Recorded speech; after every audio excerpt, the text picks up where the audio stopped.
Kwentong kasaysayan ng pangangaroling sa Pilipinas. Kwentong kasaysayan. Ang pangangaroling ay isa sa pinakamakulay at pinakamasayang tradisyon ng mga Pilipino tuwing panahon ng Kapaskuhan.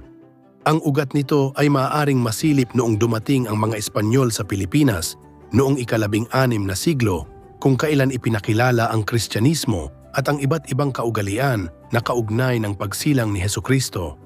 Isa sa mga paraan ng pagpapalaganap ng pananampalataya noon ay ang pag-awit ng mga himno o awit panrelihiyon na karaniwang inaawit sa mga simbahan at sa mga prosesyon. Sa paglipas ng panahon, ang mga awit na ito ay hindi na lamang nanatili sa loob ng simbahan. Unti-unti itong lumaganap sa mga pamayanan hanggang maging bahagi na ng mga pagtitipon at pagdiriwang ng mga tao. Ang dating mga awit sa wikang Latin at Kastila ay dahan-dahang isinalin at binigyang sariling tunog ng mga Pilipino, gamit ang kanilang sariling wika at likas na masiglang himig. Sa gayon, nabuo ang mga awiting pamasko na madaling sabayan at kayang awitin ng lahat. Sa kalaunan, naging kaugalian na ng mga bata at kabataan ang paglilibot mula bahay-bahay upang umawit ng mga kantang pamasko.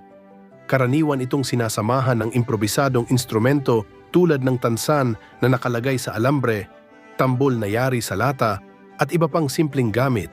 Kapalit ng kanilang awit, sila ay binibigyan ng kaunting handog gaya ng barya, candy, tinapay, o minsan ay pagkain. Ang pangangaroling ay hindi lamang simpleng libangan, kundi naging simbolo ng pagbabahagi at pakikipagkapwa-tao. Sa bawat pag-awit, naipapahayag ang diwa ng Pasko, ang pag-ibig, pag-asa at pagkakaisa.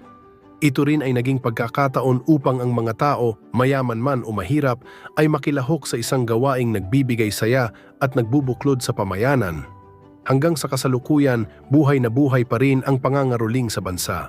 Sa kabila ng mga pagbabagong dala ng makabagong panahon, nananatiling masigla ang tradisyong ito, isang patunay ng malalim na pananampalataya at kasayahan ng mga Pilipino tuwing ipinagdiriwang ang Pasko.